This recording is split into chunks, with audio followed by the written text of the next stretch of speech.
Get what you pay for here. We're ready. So anyway, so we're talking about the age of the Gentiles. And what Jesus said is there's two things that have to happen to be defined as the age of the Gentiles. Number one is the Jewish people would suffer death, enslavement, and persecution.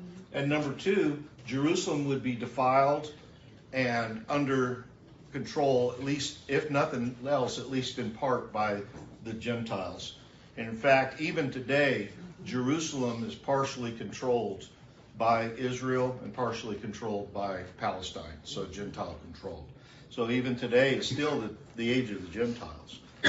So as we continue our study, we need to be mindful that as long as these two things are present, then we're still in the age of the Gentiles, and these will go until the end of the age. So we left off with the king of Babylon, if you remember, Nebuchadnezzar. He was having a dream. He called all of his wise men together, and he said, not only do I want you to tell me the interpretation, I want you to tell me the dream itself. Then I'll know if you're faking or not. And of course, he said, if you can't do that, we're going to rip you from limb to limb, and your families and your houses, everything will be destroyed. And they said, we can't do that, only God can do that. And so anyway, as they were sending out the armies to kill everybody that was a wise man or an astrologer or a magician, they came across Daniel, and Daniel said, well, why don't you give me a shot at it? Let me talk to the king. And so I'm going to reread a scripture we did last week, just to refresh. This is what Daniel said to the king. Of course, he said before this, none of these guys can do that, but he says here, but there is a God in heaven who reveals mysteries, and he has made known to King Nebuchadnezzar what will be in the latter days. Your dream and the visions of your head as you lay in bed are these. To you, O king, as you lay in bed came thoughts of what would be after this. And he who reveals mysteries made known to you what is to be. But as for me, this mystery has been revealed to me not because of any wisdom that I have more than all the living, but in order that the interpretation may be known to the king, and that you may know the thoughts of your mind.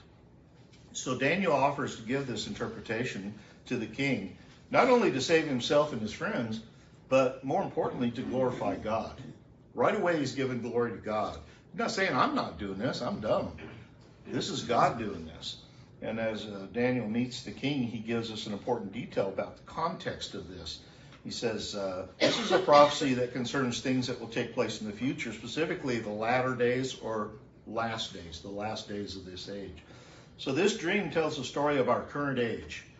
And what's interesting about this dream and about this interpretation, once again, we see where we had prophecy that was made thousands of years ago, completely fulfilled in accurate detail as we look back on history. That's a good thing about where we are now in the last days, is we can look back in hindsight and say, oh yeah, that happened, and then that happened, and then that happened. So that's what we're going to see. So even though this is history, to me, history's a little dull and boring. Some of you probably love it, but I liked it because I like how it follows the prophecy. So we're going to talk about the dream, and then we're going to talk about its interpretation, and then we're going to talk about the prophecy. So here's Daniel. He says, you saw, O king, and behold, a great image. This image, mighty and of exceeding brightness, stood before you, and its appearance was frightening. The head of this image was of fine gold, its chest and arms of silver, its middle and thighs of bronze, its legs of iron, its feet partly of iron and partly of clay. And as you looked, a stone was cut out by no human hand, and it struck the image on its feet of iron and clay and broke them in pieces.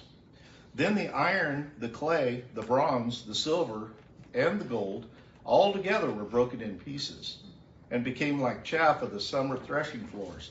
And the wind carried them away so that not a trace of them could be found. But the stone that struck the image became a great mountain and filled the whole earth. This was the dream. Now we will tell the king its interpretation. Notice here Daniel doesn't bother to say, is that right? Is that what you dreamed? He doesn't say anything. He knows that's what the king dreamed, so he's not even going to bother to ask him. So he moves right on to the interpretation. He says, you, O king, the king of kings, to whom the God of heaven has given the kingdom, the power, and the might, and the glory, and into whose hand he has given, wherever they dwell, the children of man, the beasts of the field, and the birds of the heavens, making you rule over them all. You are the head of gold. So first we note the obvious. The dream concerns a statue. And this statue has divisions that are really kind of strange. It's kind of like someone took different parts of the statue, made of different things, and they made one statue of it. And so they're kind of stuck together to form a single entity. And we notice that the statue's materials change from gold at the top, and then they go to silver, and then to brass, and iron and pottery. So notice from top to bottom, these materials decrease in value as they increase in strength and brittleness. So Daniel describes the divisions of the statue from head to toe, and he describes what brings the statue to an end. A stone uncut by human hands descended from above, kind of like an asteroid, and it struck the statue at the feet. Though it struck at the feet, nevertheless, the statue was completely destroyed and obliterated, leaving nothing. The stone remained, however, and became a giant mountain that filled the entire earth. So this is the dream, and obviously, despite its simplicity, nobody could have guessed what this means. They might have taken a wild guess, but only God knows what it means. And so unless the Lord gives the interpretation, nobody's going to get it.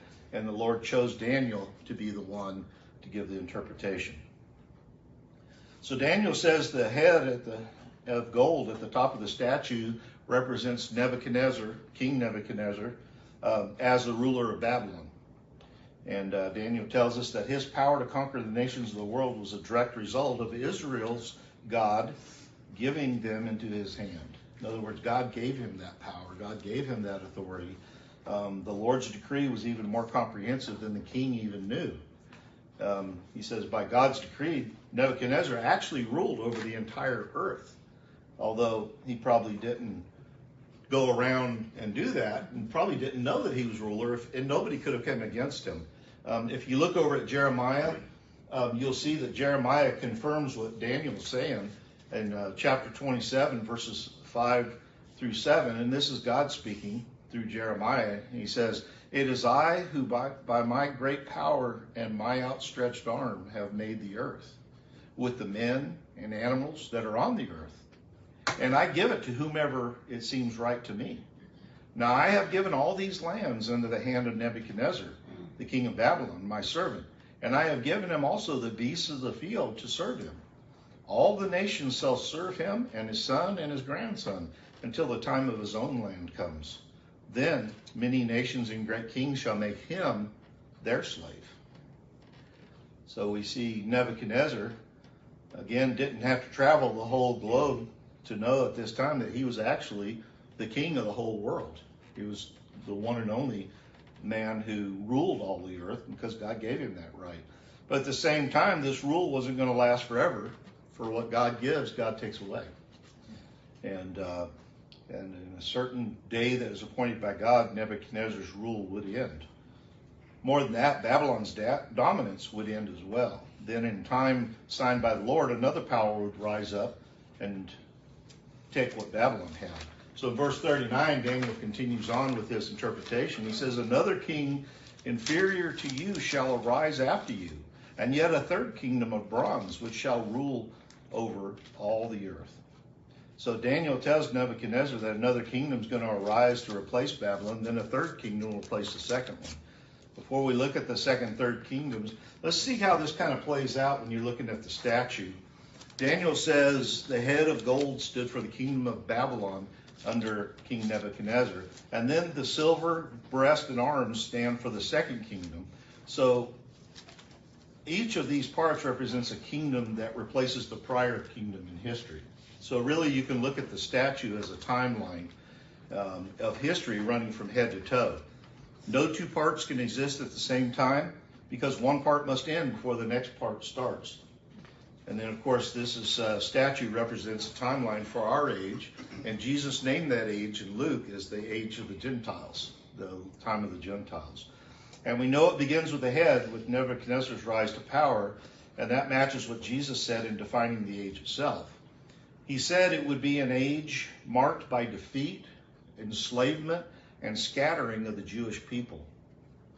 That's the definition of our age. Also that Jerusalem would be trampled by the Gentiles. And the very first time that both of these things happened was in 600 BC when Nebuchadnezzar invaded Judah. So literally Babylon's invasion of Israel began the current age of what Jesus called the age of the Gentiles. That was the beginning of the age of the Gentiles. And that beginning was represented by the statue by the head of gold. So where's our age go next? Daniel says silver, the second kingdom, will be inferior to Babylon, which is quite interesting. How does it take Babylon if it's inferior to Babylon? Well, what we see is, to understand that, really you have to understand what the criteria for Daniel's kingdoms are. Really, to determine which kingdom replaced Babylon, we have to look at this criteria. And part of this is the age of the Gentiles. So the criteria to be one of the kingdoms in the statute is found in the definition of the age itself, which Jesus gave us again in Luke 21:24. First, each kingdom must be a Gentile kingdom. And this is an age of Gentile dominance, as Jesus said. Second, each kingdom must be the most powerful kingdom on the earth in its day, since it represents it replaces the previous world power. Thirdly, each kingdom must defeat its predecessor. And then finally, it must assume control over Jerusalem. So now that we know the criteria, we can take a look at history, looking back in hindsight, and see that we'll find only 3 more kingdoms that meet this criteria, which makes understanding this interpretation easy. The second kingdom, the one that came along and defeated Babylon, was the Medo-Persians, who replaced the kingdom of Babylon in 550 BC. This kingdom was formed by the alliance of 2 powers, the Persians and the Medes. And that's represented by the 2 arms of the statue. Some have taken to drawing the 2 arms crossed to represent the unity of these 2 powers to take Babylon down. But Daniel really never says in the Bible how the arms are set. So that's just how the artists interpreted it. The Medo-Persian Empire grew in power until it challenged and defeated Babylon under Cyrus the Great. The kingdom was strong enough to defeat Babylon, but according to the statute, it was less majestic. It wasn't gold, it was silver, so it wasn't as majestic. Medo-Persian was less majestic than Babylon because the Medo-Persian king was not as powerful as Nebuchadnezzar. He had checks on his authority in place that King Nebuchadnezzar didn't have. He had any kind of authority he wanted. He was the ultimate authority. But, for example, the Medo-Persian monarch had laws that stipulated the king couldn't reverse the decision of prior kings. So he had some rules that he had to follow in place. So the rule of the Medo-Persian monarch was like silver compared to Babylon's gold. And nevertheless, the Medo-Persians would defeat the Babylonians, and the age of the Gentiles marches onward. In verse 39, Daniel says also a third kingdom will assume power over the world. And that kingdom would replace the second kingdom, which is the Medo-Persians. And likewise, it would have a lesser value. So based on the criteria above, the next kingdom qualified for the statute was the Hellenistic Empire of Alexander the Great. Under Alexander the Great, the Greek Empire extended out of Central Europe into the east, defeating the Persians in 330 BC. And he's represented by bronze because the leader of the Greek Empire was far less powerful than the earlier Medes and Babylonians. But ultimately, the Greek king enforces control through a powerful military, which means he had lots of control over other militaries, but he didn't have necessarily as much control over his subjects. And notice that this section of the statue, this is interesting, that it starts with a single belly, but it divides into 2 legs. So the thighs represent 2 parts. And there's a good reason for that as you look in history. That detail reflects the nature of the Hellenistic Empire of Alexander the Great. Alexander the Great died only 4 years into his reign. And he had conquered much of the kingdom at that point, but he had no heirs. And so the kingdom was dissolved into 4 parts assigned to his 4 generals. 2 of the generals on the western end of the empire formed an alliance against the 2 generals in the eastern end of the empire. And this created the east-west political divide, and that still exists today.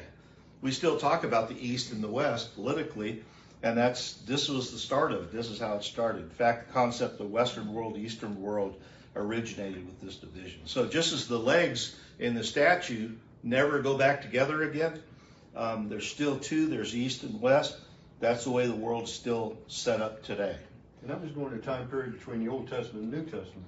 Yeah, well, we're coming on that in just a second, because you're going to see who's next, who defeats the Greeks, and then you'll see that. But you're right on target. Yeah, you're going to see that real quick here. The fourth kingdom gets the most treatment in Daniel's interpretation. Look at this fourth kingdom. This really gets confusing, and that's where we'll see it, and that's who was in charge during Jesus' day.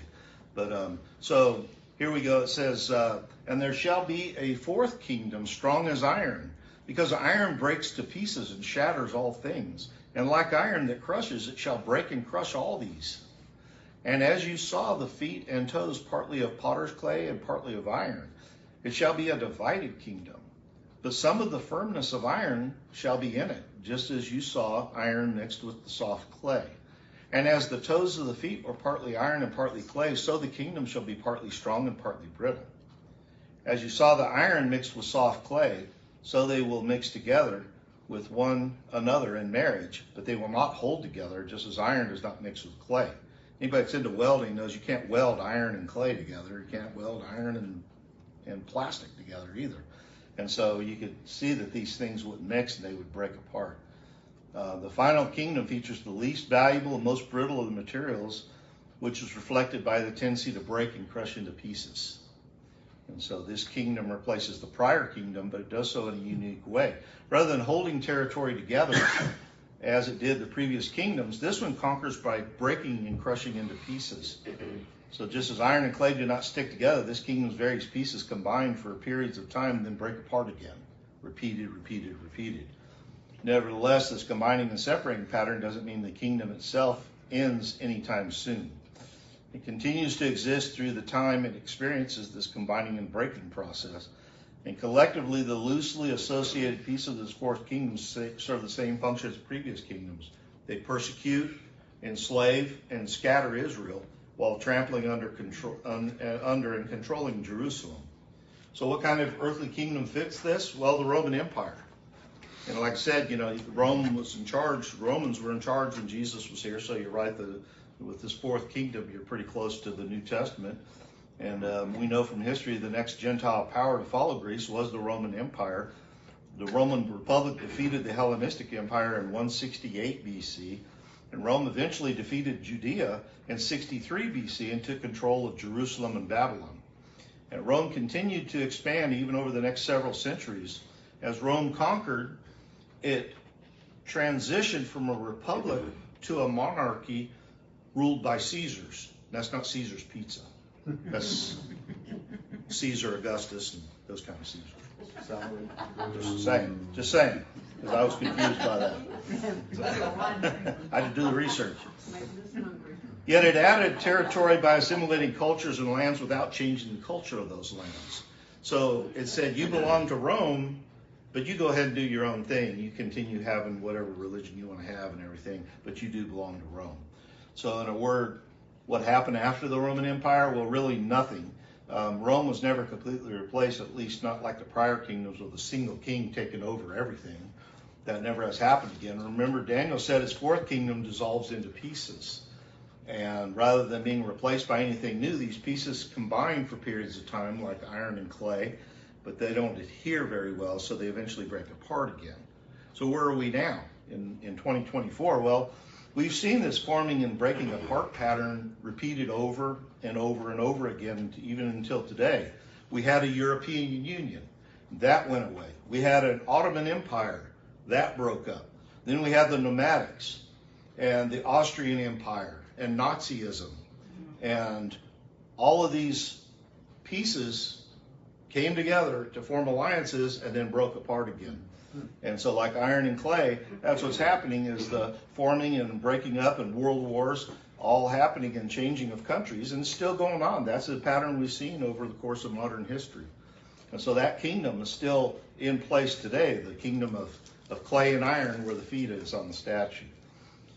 It's only increased in the century since the Roman Empire disappeared. Western and Eastern Europe, the Middle East, even North Africa, Western Asia have all experienced the same pattern, breaking apart and reforming again. So new alliances are created and then later dissolved, and so it goes all through history. So given this unique pattern as reflected by the statue, we can't really call this fourth kingdom the Roman Empire because it dissolved. Certainly the Roman Empire began this fourth period by defeating the Greek folks, but they haven't extended. So in later centuries, the kingdom's still operating, but different pieces and different unions were at work. So we must understand the fourth kingdom in a way the statue represents it. It's a single entity consisting of pieces combining and breaking apart repeatedly over history. And so instead of calling this fourth kingdom Rome, we must give it a more generic title, and we can call this kingdom the Imperialistic Democratic Alliance. It kind of comes together, breaks up, comes together. This name better reflects the changing nature and identity of the actors that combine to make this kingdom. So for over 2,000 years, the alliance has continued to dispossess Israel and keep Jerusalem under Gentile authority. The Israelites, the Jews, have been oppressed and beaten and scattered all over the planet, and Jerusalem still, to this day, is still partially ruled by Gentiles. And so we're still in the age of the Gentiles. So here's the interesting part when you get down to the bottom of the feet. Before this fourth kingdom of Gentiles reaches its end, the kingdom experiences a division into 10 parts, represented by the 10 toes. And this detail becomes important in our study later, so I'm going to ask you to file that in your memory banks about the 10 toes. We're going to talk about that later, so it's going to become important later. So just keep that. I'll probably say, remember the 10 toes? You're going to go, what 10 toes? But Daniel doesn't explain what the 10 toes represent here in chapter 2, but we'll get more of an explanation when we get to Daniel chapter 7, which is where we're going to be next week. But for now, let's understand how this age ends by understanding how the statue comes to an end. And this is the exciting part. So let's read on in Daniel 2. He says, "And in the days of those kings, the God of heaven will set up a kingdom that shall never be destroyed, nor shall the kingdom be left to another people. It shall break into pieces all these kingdoms, bringing them to an end, and it shall stand forever.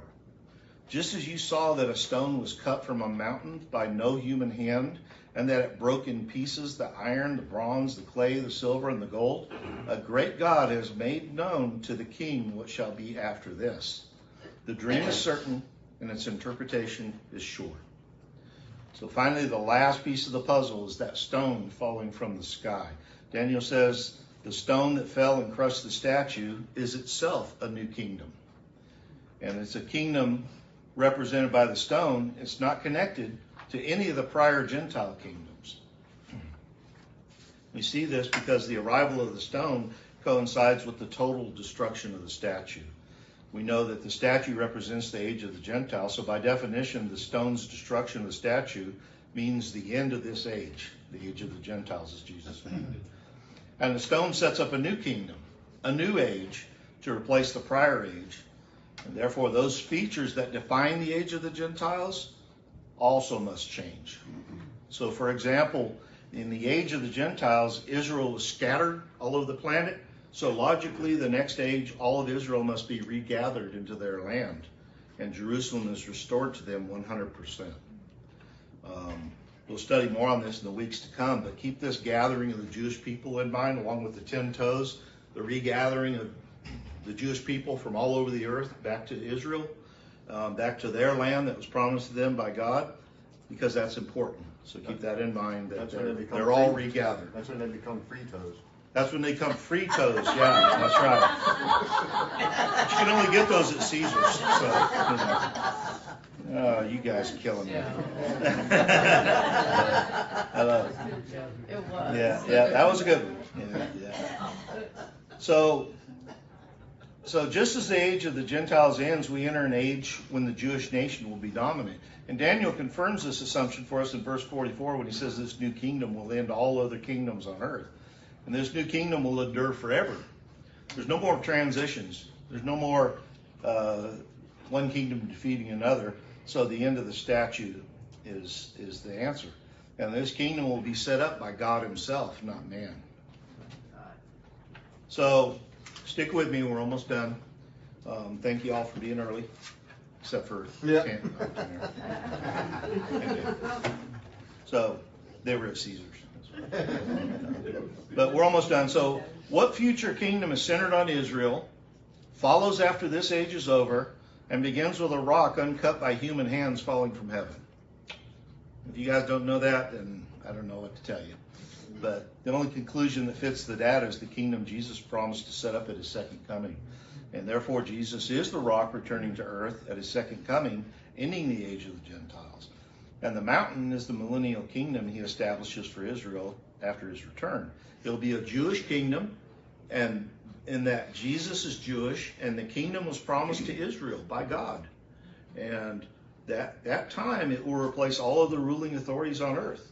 And it brings an end to the age of the Gentiles and ushers in a new age on earth. It will result in the fulfillment of God's promises to Israel to grant them an eternal kingdom in their land. And as we stand here today in history, the coming of that rock is the next major milestone in God's prophetic plan for this age. And everything Daniel said would happen in the age of the Gentiles has happened. It's already happened.